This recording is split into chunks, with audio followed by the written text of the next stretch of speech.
Lusot na sa second round ng Golden State Warriors na si Buddy Hield lang pala yung kailangan na 33 points at 22 ang ginawa niya ng first half. Si Steph naman parang nag-alakay de Rocawa ng slam dunk. 3 points lang nung first half, lamang pa nun ng Golden State.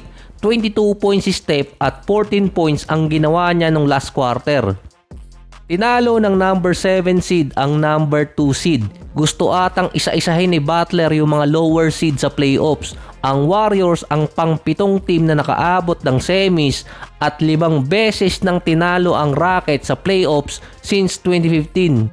Wala stick din si Coach Steve Kerr, parang inasar lang si Jonathan Kuminga. Tinupad naman niya yung sinabi niya after ng Game 6 na palalaruin siya, pero hindi naman niya binanggit na 7 minuto lang.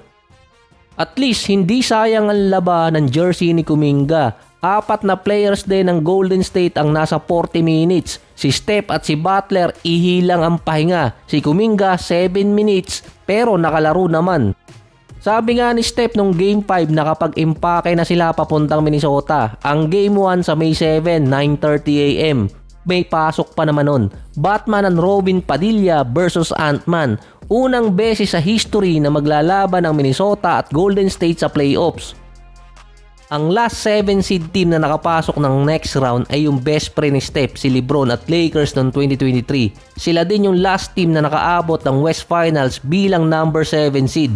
Ang kalaban pa ng LA noon sa second round ay number 6 na Golden State na tinalo ng Lakers. Naisingit pa talaga eh. Same scenario ngayon ng laban ng Minnesota at Golden State. Number 6 at number 7 seed sila sa standing. Magkaibang senaryo dahil mas batang team ang Minnesota at mas palaban. Palaban din naman si Butler na siya ang nagpabago sa Golden State after ng trade.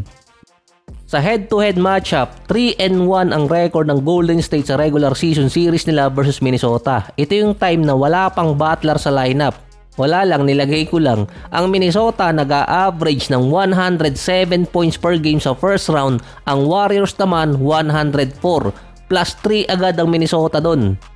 Ang Minnesota almost 43 rebounds per game, ang Warriors 39 per game, plus 4 agad ang Minnesota doon. Pero non-factor mostly dahil ang Golden State isang 3-point shooting team.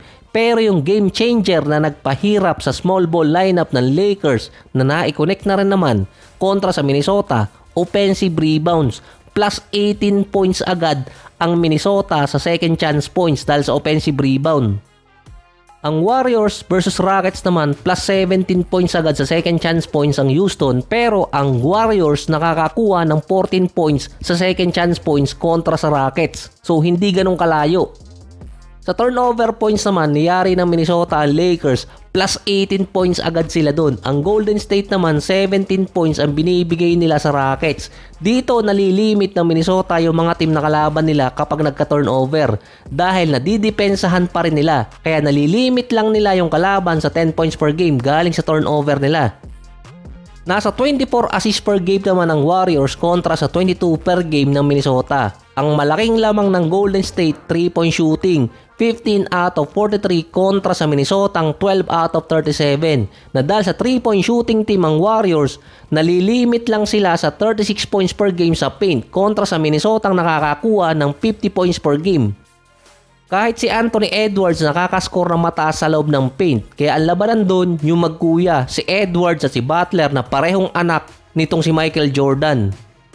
Kahit isang 3-point shooting team ang Golden State, hindi basta-basta kumukuha ng 3-point shot si Butler. Sa isang legit small ball team ang makakatapat ngayon ng Minnesota. Isa naman defensive-minded team ang makakatapat ng Warriors na yung mga player pa halos nasa mid-20s. Ito nga lang yun, after ng Game 7, ang sinabi ni Steph, mentally drained pa siya na makaalis ng first round. Sinabi pa doon na yung Minnesota series, yun ang kailangan nila para makalusot ng conference finals.